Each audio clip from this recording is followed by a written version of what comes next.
जब बहुत large values होती हैं या बहुत स्मॉल वैल्यूज होती हैं, उनमें एरर के चांसेस बहुत ज्यादा होते हैं। तो इन एरर को रिमूव करने के लिए हम यूज करते हैं प्रीफिक्सेस।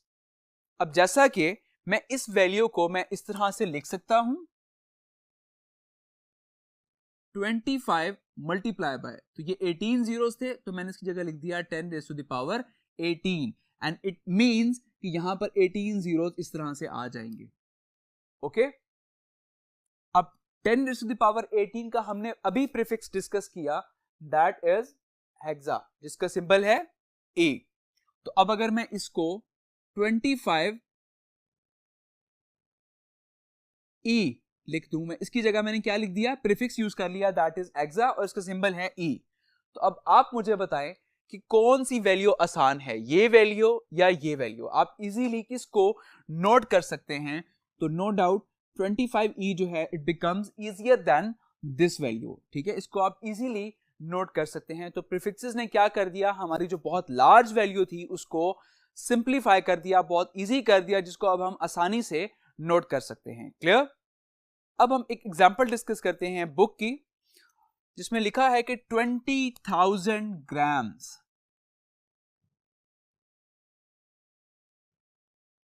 सो अब 20,000 grams, can I write it as 20 multiply by 10 raise to the power 3 ग्राम।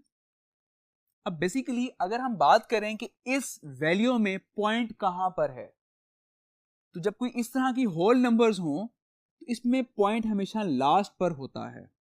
तो इस केस में मैंने किया क्या कि मैं पॉइंट को 3 डिजिट्स पीछे लेकर आया, 1 2 एंड 3।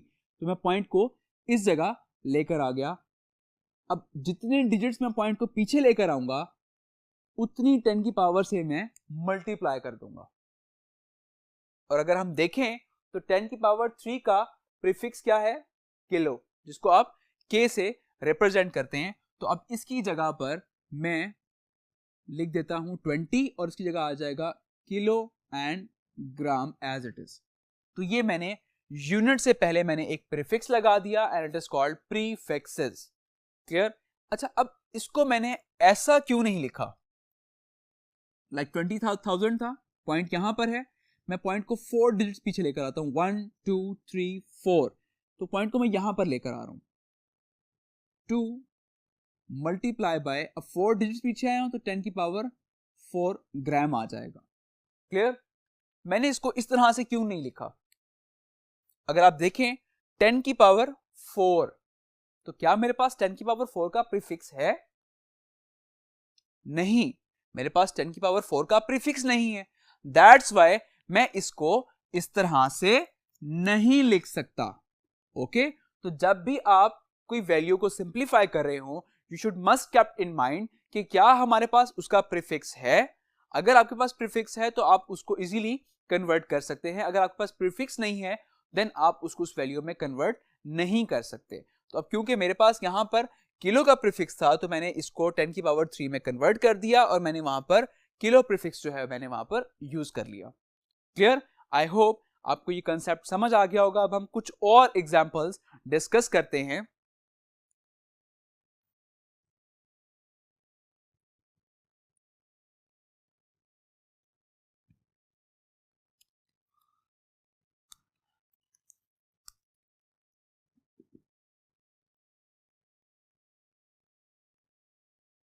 थाउजेंड 200,000 मीटर पर सेकेंड। ओके, सो इस केस में पॉइंट यहां पर है, मैं पॉइंट को 3 डिजिट्स पीछे लेकर आता हूं, 1 2 एंड 3। पॉइंट को मैं इस जगह लेकर आ रहा हूं, सो इट बिकम्स 200 पॉइंट और मल्टीप्लाई बाय 10 की पावर आ जाएगा 3 मीटर पर सेकेंड। तो 10 की पावर 3 का प्रीफिक्स क्या है? Again kilo. ओके, सो इसकी जगह मैं रिप्लेस कर देता हूं 200 किलोमीटर पर सेकेंड। ओके, अब अगर मैं नेक्स्ट एग्जांपल डिस्कस करूं,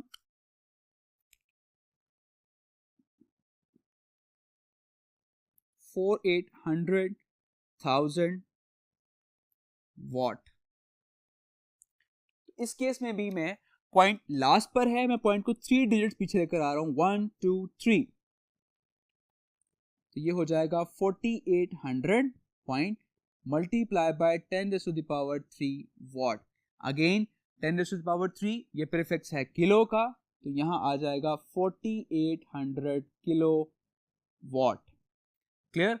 अब अगर मैं नोट करूं तो यार मैं इस वैल्यू को मजीद भी सिंप्लीफाई कर सकता था। लाइक पॉइंट यहां पर है, तो मेरे पास 10⁻³ से अबव जो प्रीफिक्स है that is 10⁻⁶ and it is mega, जिसको आप m से रिप्रेजेंट करते हैं। सो पॉइंट यहां पर था 1 2 3 4 5 6, पॉइंट यहां पर लेकर आ रहा हूं।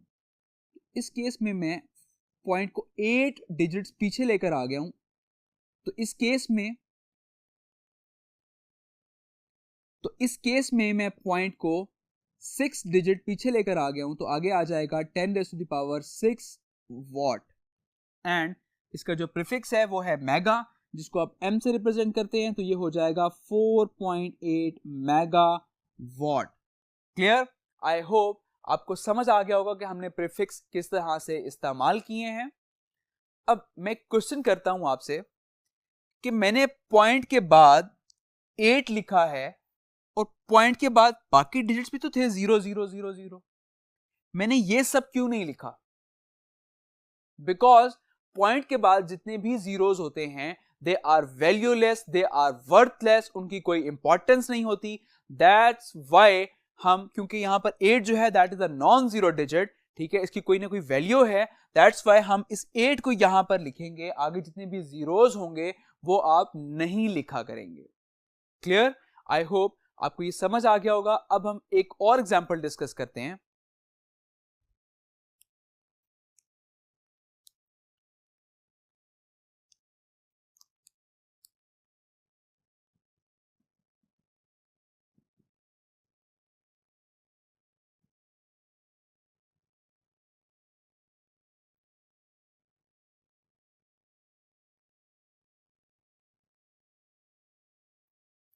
ओके, अब इस केस में पॉइंट यहां पर है।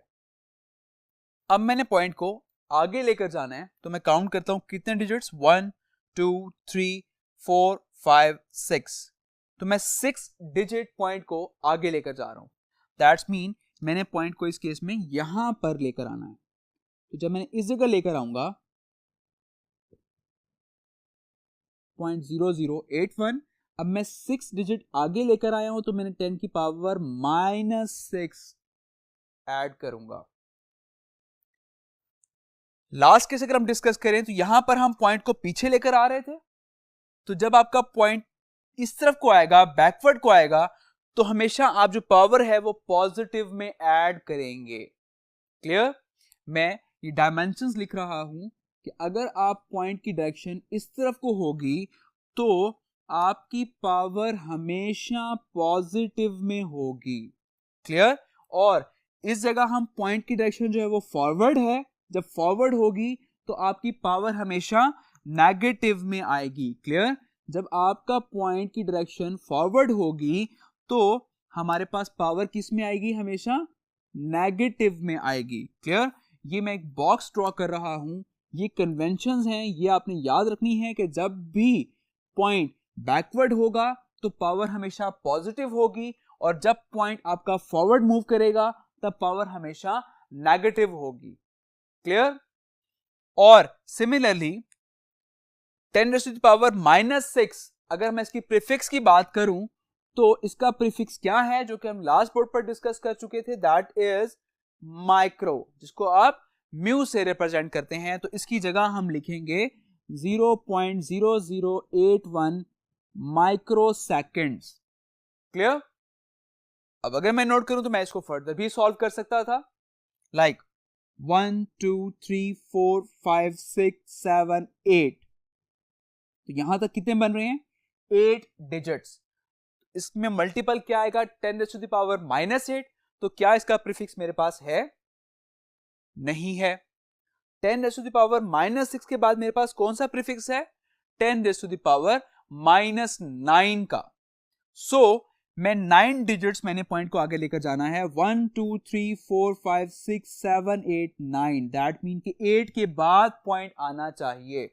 तो अब मैं इस केस में 8 के बाद पॉइंट लेकर आ गया, multiply by 10 to the power -9, क्योंकि मैं 9 डिजिट्स मैंने पॉइंट को आगे मूव किए, तो -9 आगे यूनिट आ जाएगा, दैट इज सेकंड। तो 10 टू द पावर -9 का प्रीफिक्स क्या है, दैट इज नैनो, जिसको आप रिप्रेजेंट करते हैं n के साथ, तो ये हो जाएगा 8.1 nano second. Okay, I hope आपको प्रीफिक्सेस का कंसेप्ट क्लियर हो गया होगा। अब इस टॉपिक में आपने बेसिकली याद क्या करना है, जो इंपॉर्टेंट थिंग है दैट इज इसकी डेफिनेशन, कि प्रीफिक्सेस आर द वर्ड और लेटर्स। कौन से वर्ड और लेटर्स, ये वाले वर्ड और लेटर्स जिनको हम ऐड करते हैं before SI unit, system international unit से पहले आप इनको ऐड अप करते हैं, दैट आर कॉल्ड प्रीफिक्सेस। तो आपको इसकी डेफिनेशन और आपको ये टेबल जो है ये कंप्लीट आपको आना चाहिए, क्योंकि जब आप न्यूमेरिकल सॉल्व करेंगे तो उनमें हम इन प्रीफिक्सेस को यूटिलाइज करेंगे, और अगर हम न्यूमेरिकल में यूनिट के साथ प्रीफिक्स या यूनिट अगर हम मेंशन नहीं करते तो उसका 0.5 मार्क्स जो है वो डिडक्ट हो जाते हैं। तो उस सब के लिए हमें इन इस टेबल को हमें याद करना होगा। आई होप आपको ये लेक्चर क्लियर हो गया होगा। अपना बहुत सारा ख्याल रखिएगा। टेक केयर एंड अल्लाह हाफिज।